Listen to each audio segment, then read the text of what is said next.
Well, switching gears to the flightmare after Christmas, Southwest Airlines is canceling at least 2,500 flights today, with CEO and Bob Jordan warning that stranded travelers have even more cancellations to come. The company says it's reducing its flight schedule for a few days as it gets, quote, the system issue and staffing under control. Now, this has all drawn a lot of criticism and led to many questions about whether the airlines misused the $54 billion they got from taxpayers in pandemic relief. Joining me now is Liz Peek, syndicated columnist and Fox News contributor, and Deroy, Murdock senior fellow at the London Center for Policy Research and also a Fox News contributor. Good to see you both. Thanks for being here. So, Deroy, should the airlines have been given all that money? Hi, David. That's a very good question as far as all these bailouts, relief money, et cetera. I don't think there were any strings attached that said they needed to update their systems or their software or anything like that. I don't know if that would have made sense or not. But clearly, Southwest is having a problem with this. Obviously, this is in the middle of this bomb cyclone, which really has created such a massive headache and unfortunately deadly headache for so many millions of Americans. I don't entirely blame them for that.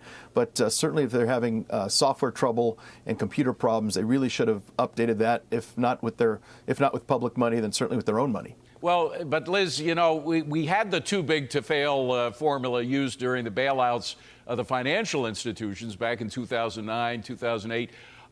You know, that was kind of resting on unsolid foundations there. And a lot of people question whether it should be done. Here, isn't this just another example of that? They were screaming that we are too big to fail. The nation would fall apart if we didn't get these subsidies. They get the subsidies and they're falling apart.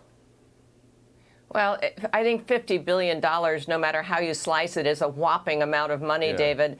But a lot of industries, small businesses also got money from the federal government aimed at keeping people employed. That was really the mission. And that's largely what happened. I think Southwest, which, by the way, if you go back to Thanksgiving, they already were warning of staffing shortages and possible flight cancellations. And they were a big flight canceller over Thanksgiving vacation as well. And they always have a sort of weather excuse. It was Texas at that time, but other Texas airlines didn't seem to have a problem. Now it's Chicago and Denver, but United seems okay.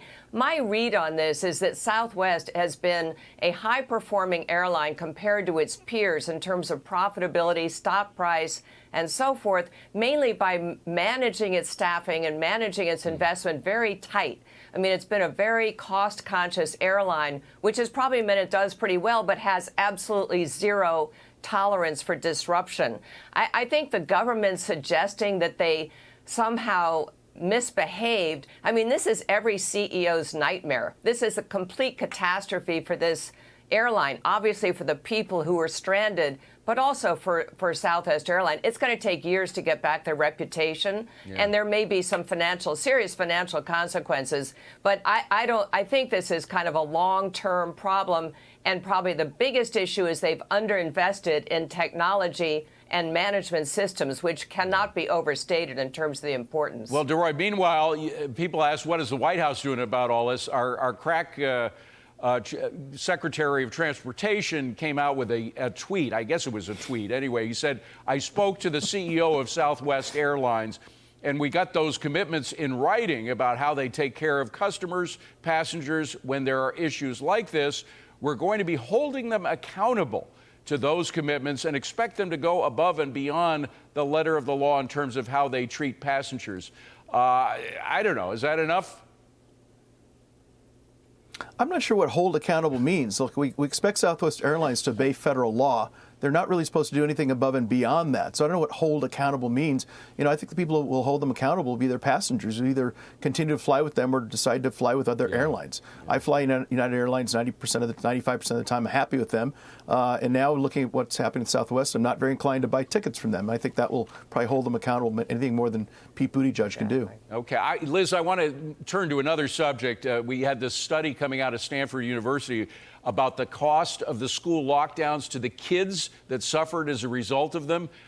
This study says that it shaves about $70 grand off of their lifetime earnings. I'm a little wary of these these kind of predictions about how much it, but clearly it cost students a lot in terms of their ability to keep up with the world in terms of their competitive behavior. But the good part of all this is maybe this is more ammunition, particularly for the next Congress, to deal with the issue of school choice. I mean, there were a lot of private schools, a lot of parochial schools, charter schools that stayed open, unlike the union-run schools that didn't. So is this more ammunition for the next Republican Congress to push school choice? I think there's no question, David, that this is becoming a bigger and bigger issue. And let's face it, the GOP owns this issue. Democrats are so deep into the money being provided from the teachers' unions, they cannot be constructive on education policy or certainly school choice, which they oppose adamantly. I think it is horrifying for these students that they lost so much learning. They probably won't make it up. And yes, their lifetime earnings might be impacted. But guess what? This is a bigger story about the competitive of the United States. Our competitiveness has been really downgraded because of a constant slide in education. And it's really unconscionable. And you know what is also unconscionable, Deroy, is that it used to be bipartisan, the move for school choice. I mean, Cory Booker, who was the mayor of Newark, he's now a senator. He was in favor of it at one point, but as soon as he got in the U.S. Senate, he realized where the change was coming from for his next campaign, and realized he's got to support the teachers' unions who hate the idea of school choice.